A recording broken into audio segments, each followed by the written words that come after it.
Today's execution methods and torture have nothing on the ancient world. This is 10 blood-curdling ways people were put to death. Welcome to History Insight. If you find this video educating, please subscribe and like as it really helps out. Make sure to stay till the end of the video to find out about the most brutal execution method from the ancient world.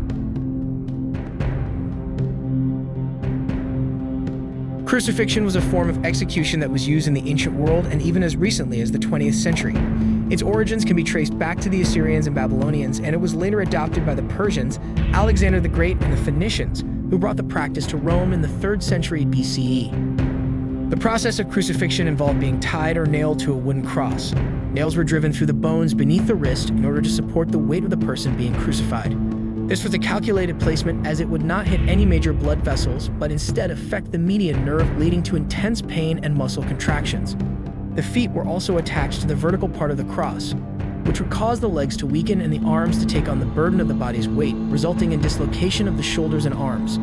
The pressure on the chest would then make it difficult to breathe, eventually leading to suffocation. One notable example of crucifixion in history is the case of Jesus Christ, who was arrested, tried, sentenced, whipped, and ultimately crucified by the Romans in Judea in the 1st century AD.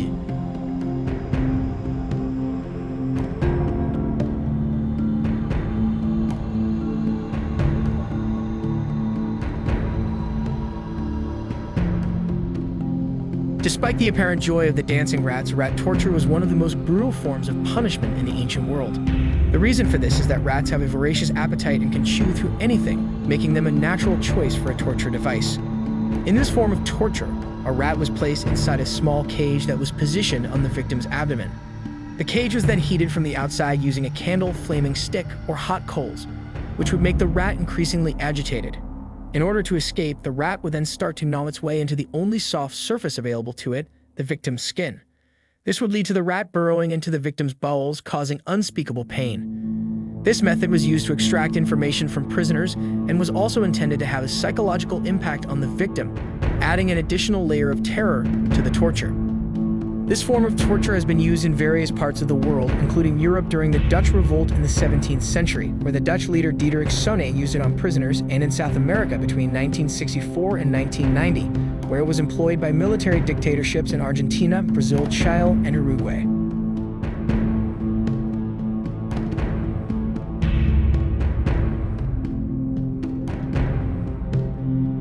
The rack was a well-known form of torture in the ancient world, and it involved a wooden table with axles and levers at both ends. The victim was forced to lie on the table, and their wrists and ankles were bound to the table using leather straps or belts that were attached to chains or ropes that wound over the axles. The torturers would then use the levers to slowly turn the axles, causing the chains to tighten and the straps to dig into the skin of the prisoner, stretching their body outward. The physical torment that a victim would experience from this form of torture is almost unbearable to contemplate.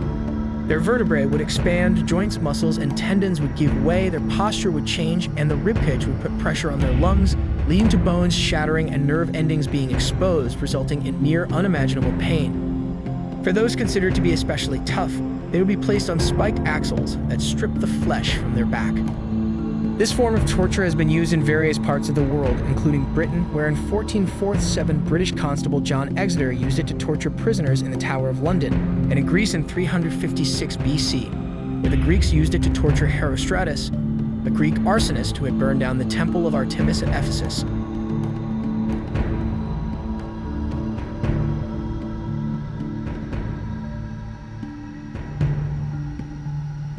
One of the brutal methods of execution in ancient times is the frightening act of keel hauling. This torture practice involves dragging a sailor along the keel of a ship. The sailor would be stripped, tied up, and suspended from the ship's mast with weights or chains attached to their legs. The rope would then be looped under the ship and the sailor would be dragged under the keel. This method was nearly always fatal. If the person didn't drown, they would sustain serious head injuries from hitting the keel and severe cuts from the barnacles and other underwater growth on the hull. Even if they managed to survive the initial ordeal, they were still at risk of death from infected wounds. In the past, keel hauling was a common practice among various cultures and time periods.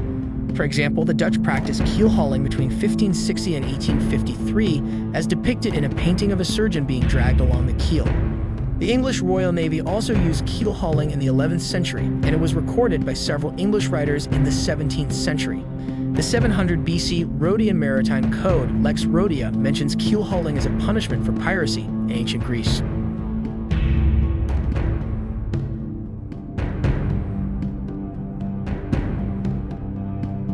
The wheel, also known as the breaking wheel or Catherine wheel, was a frequently used form of public execution in the ancient world. The method involved tying the prisoner to a large wooden spoked wheel and breaking their bones one by one, starting with their legs and continuing upwards. This was accomplished using an iron bar, and the goal was not to kill the prisoner, but to cause severe mutilation and pain, ultimately leaving them to die from their injuries. The wheel was used as a means of punishment in various parts of Europe, including Austria, Britain, France, Germany, India, Russia, Scotland, and Sweden. Historical accounts show that a Jew named Bona was subjected to this torture for a record 4 days and 4 nights. In 2019, an archaeological discovery in Milan revealed a skeleton believed to have suffered this form of punishment.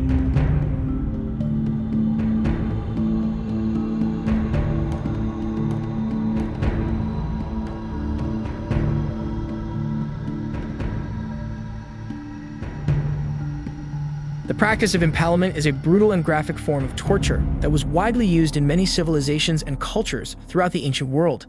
It involved piercing the victim with a long, sharp stake for purposes of capital punishment, quelling revolts, punishing defectors, or suppressing military insubordination in war.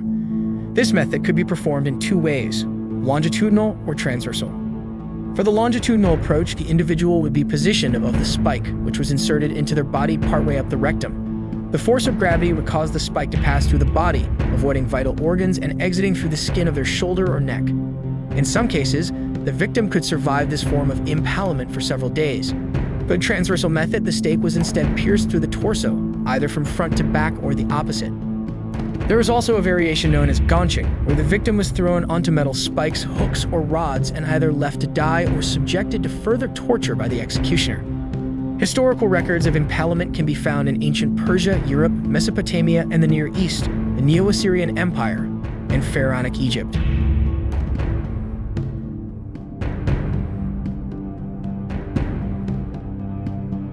The notion of the blood eagle is a highly controversial topic in the ancient world. Although there is a scarcity of evidence that supports its existence, it has been depicted in late skaldic poetry. The ritual of the blood eagle was thought to be a gruesome form of torture, where the victim's back was sliced open, their ribs detached from the spine, and their lungs pulled through the wounds to create a display of wings. While it is difficult to fathom anyone remaining conscious long enough to complete such a brutal procedure, if the accounts in Viking sagas are to be believed, the blood eagle was one of the most painful and terrifying ways to die. Despite its controversial nature, the blood eagle was first mentioned in historical records in 867 AD, when Ivar the Boneless, the son of the Viking leader Ragnar Lothbrok, is said to have condemned King Ella of Northumbria to the blood eagle as a form of revenge for his father's death by live snakes.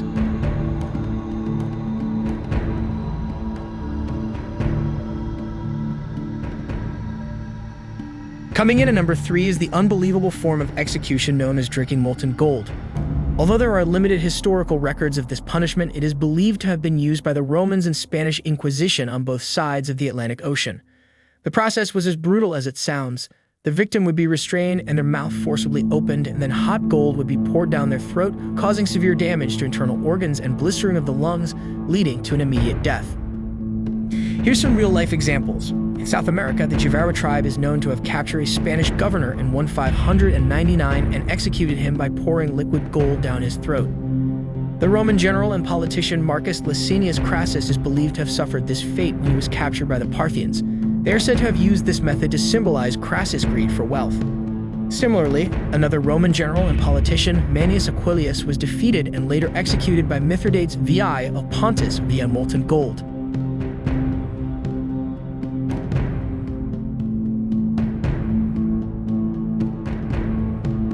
This next form of punishment is notorious for its cruel and inhumane methods.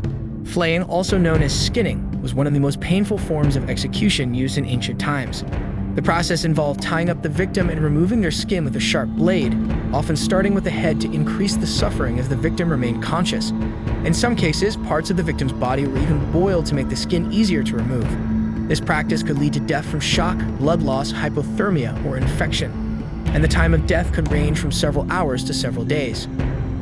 Flain was a powerful message from the authorities and was used as a way to display their power. The practice was known to be used by the Assyrians, Aztecs, Chinese, and several medieval European peoples. One infamous case is the alleged flaying of the female philosopher Hypatia of Alexandria by a Christian mob using potsherds.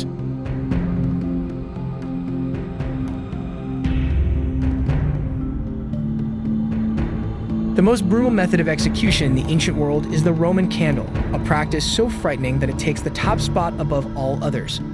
The person responsible for this method of punishment, the Roman ruler Nero, was infamous for his hatred towards Christians. He used them as human candles to light up his garden parties, which reflects the savage punishments that were meted out in ancient times and the ruthless ego of those in power.